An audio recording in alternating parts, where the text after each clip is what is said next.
ጌታ ጌታ ጌታ ጌታ ጌታ ጌታ ጌታ ጌታ ጌታ ጌታ ጌታ ጌታ ጳውሎስ ቲቶን ከመከራቸው ምክሮች መካከል አንዱ ቲቶ እንዴት ህይወትን እንደሚኖርና እንዴት እንደ ማስተማር እንዳለበት እንዴት ምሳሌ መሆን እንዳለበት ቲቶን መክሮታልና ምናልባት ከዚህ በፊት ይሄንን ቃል አካፍያችሁ ሊሆን ይችላል ግን ሰሞኑንም በጣም እያሰብኩት ስለሆነ ባካፍላችሁ በጣም ነው ደስ የሚለኝ።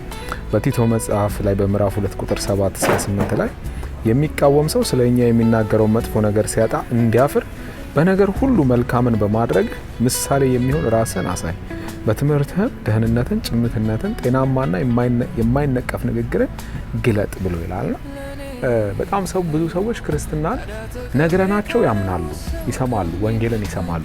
ነገር ግን ከዛ ቀጥሎ ህይወታችንን ማየት ይፈልጋሉ። አንተሽ እንዴት ነው የሚኖረው?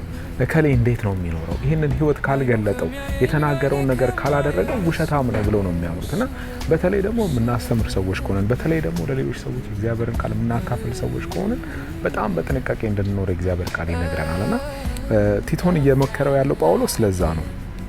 ቲቶ ራስህን አሳይ፣ በነገር ሁሉ ራስህን አሳይ፣ በትምህርት ራስህን አሳይ፣ በንግግርህ ራስህን አሳይ፣ መልካምን በማድረግህ ራስህን አሳይ ብሎ ይለዋልና እኛም በእነዚህ ነገሮች ውስጥ በንግግራችን ውስጥ ጭምትነትን ራሳችንን ማሳየት ሰዎች እኛን አይተው ይሄስ ኢየሱስን ለመምሰል እየተጓዘ ያለ ሰው ነው አትሊስት ብሉን እንደ ጳውሎስ መሰልኩኝ ማለት ቢያቅተኝ አትሊስት እየተጓዘ ያለ ሰው ነው እንኳን እንዲሉን ማድረግ መቻል አለብንና ለማስመሰል ሳይሆን ራሳችንን የምናሳየው የእውነት ጥረታችንን የእውነት ደግሞ በቃ ሙከራዎቻችንን ሰዎች እንዲያዩልንና እግዚአብሔርን መምሰላችን ደግሞ እንድናጋባባቸው ከዛ ደግሞ ትምህርታችን ጤናማ ትምህርት እንድናስተምራቸው ያልተበረዘ ያልቀጠነ ወንጌልን እንድናስተምራቸው መጽሐፍ ቅዱስ ይነግረናልና በነገር ሁሉ ምሳሌ የሚሆን ራሳችንን ለማሳየት ራሳችንን በጓዳችን እንድንሰራ ራሳችንን በቤታችን ውስጥ እንድንሰራ ራሳችንን በስራ ቦታዎቻችን ውስጥ እንድንሰራ ባህሪዎቻችንን እንድናስተካክል መጽሐፍ ቅዱስ ይነግረናልና